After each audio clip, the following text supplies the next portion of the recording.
In the wake of Charlie Kirk's assassination, 2 committees have been formed in the Texas Legislature to examine free speech on the state's university campuses. This is Tuesday, September 16th, 2025.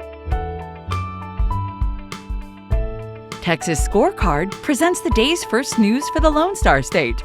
The Texas Minute, with your host, Michael Quinn Sullivan.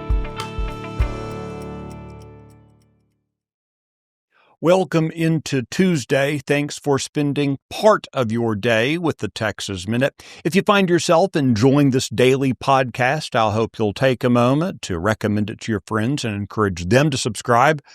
And if you don't, maybe we can just kind of keep this between us. Cool? Let's get into the news. So a first-grade teacher in the Splendora Independent School District in Montgomery County has been arrested and charged with sexually assaulting a child. Renee Jesus Tavara Aranga began teaching dual language classes to first-grade students at Peach Creek Elementary School 2 years ago, and he's held a Texas Educator Certificate since 2012. Splendora ISD notified parents and guardians that an unnamed school employee was placed on administrative leave and later arrested over what they described as, quote, inappropriate conduct.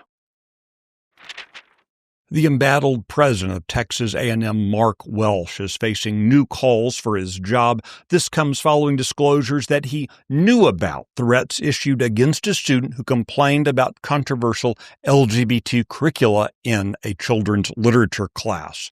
According to Republican State Representative Brian Harris in Midlothian, a student told Welsh a month ago that a department head had threatened her over recordings that she had taken in the class.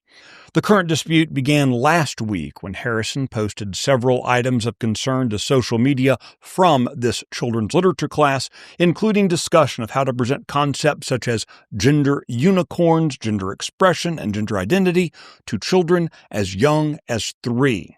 Welsh defended the content, saying it was necessary if someone wanted to be a school superintendent or a psychiatrist.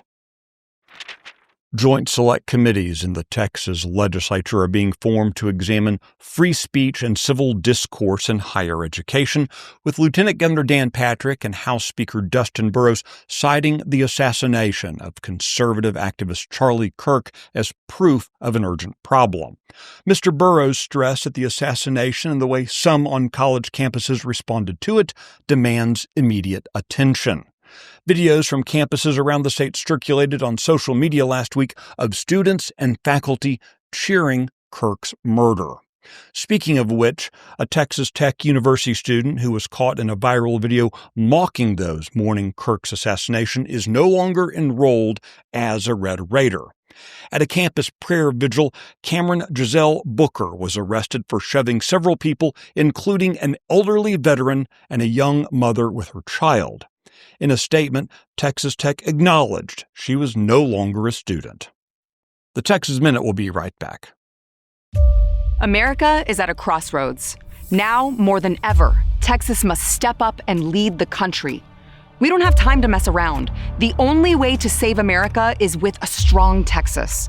You and I know this, but so do the enemies of life and liberty. Therefore, you and I have no choice but to stand up and fight. I'm Sarah Gonzalez, and to the enemies of liberty, I say, come and take it.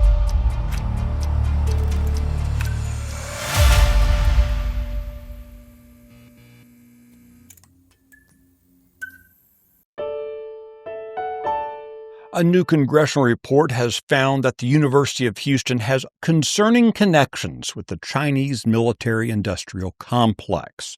The University of Houston partners with Dalian Maritime University to run Houston International Institute, a joint engineering operation. The U.S. Congress's Select Committee on the Chinese Communist Party has found this arrangement is problematic because of Dalian's involvement with the Chinese military.